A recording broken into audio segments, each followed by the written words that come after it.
may pinag-uusapan pa lang si NBI Matibag. Ako piyon talaga kasi it's on the premises of the Senate. Hindi naman na karapat-dapat.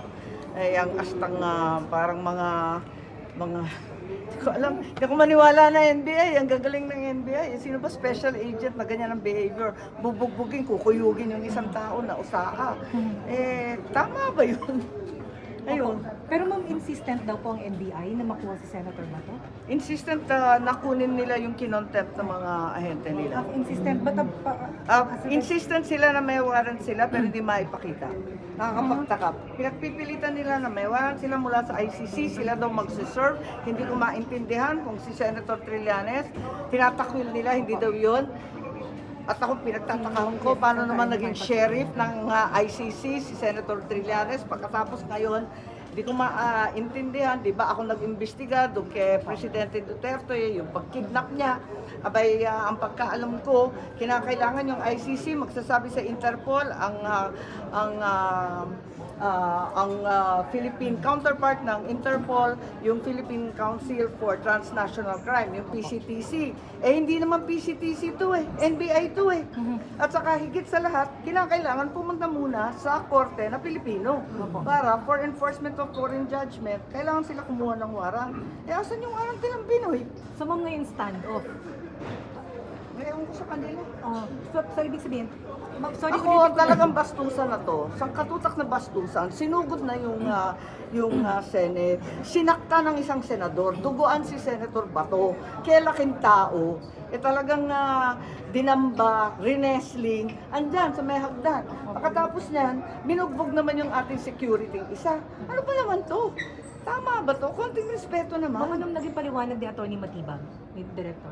Ewan ko sa kanya, tanungin niyo. Mainta ulo ko. May caucus daw po kayo po. Mama, charge na kayo? Sorry. May caucus daw po kayo ngayon. Kakausapin daw yung ibang senador. Pero para sa akin, kailangan panindigan ng Senado ang aming karapatan, ang aming kalayaan bilang institusyon. Hindi ito tungkol kay Bato, kundi yung institusyon. Talagang binabastos na kami. Talagang namang babuyan na to. Sinusugod na yung mga kwarto ng Senado. Ano ba to? Take over ng NBI. Sino sila? Bureau lang yan. Ma'am, sorry, live lang po sa DZWD. Ma'am, so insistent ma'am ang NBI na makaserve ang warrant of arrest ng ICC kay Oo, pinagpipilitan nila. At ang nakakapagtaka, talagang sinasabi nila na hindi ko naman kaya silang pagalitan. Sabi nila nag-coordinate daw sila sa Senado. At hinayaan daw at kinumbida daw sila ng dating Senate President, pinakain pa doon sa kanyang opisina at inanyayahan na doon tumambay. Kaya medyo nasupalpal kami. Sabi namin, ba't kayo pumasok dito? Bawal pumasok dito. Nakapag-coordinate naman kami. Anong coordinate? Pinapasok kami.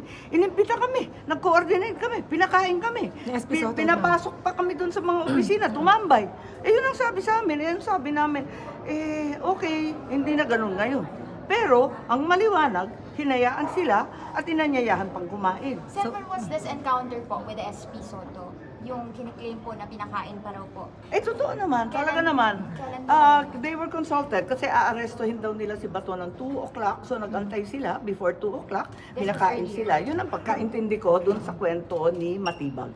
And then ma'am, kinukuha din nila yung mga NBI agents na nagtangka Yung mga mag-aresto. kinontempt, pilit nilang kinukuha. Tapos sabi namin, pwede ba i-clear muna to ng i-clear muna yung buong Senado, umalis, mag-withdraw muna kayo dito. Andito, umaasta yung mga NBI, kompleto yung long arms, nagla-lockdown.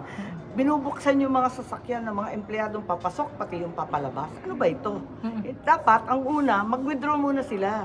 Ano pong- Umalis muna sila rito kasi bago na ang liderato rito, hindi na kami kinonsulta. Ibang usapan na ngayon. Anong naging agreement po ma'am? Ha? Ano pong naging pinagtapusan? Oo daw, pero nagkakalat pa rin yung NBI. Andyan, nakikita ko pa eh. Ma'am, nag-confirm na yung ICI naman nga talagang walang ICC. Sorry. Wala.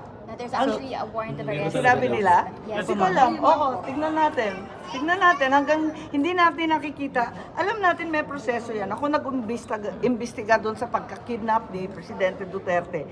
ICC, wala namang enforcement arm yan, dadaan sa Interpol. Yung Interpol, tatawagan yung PCTC, yung ating transnational crime. Kailangan na yung ICC warrant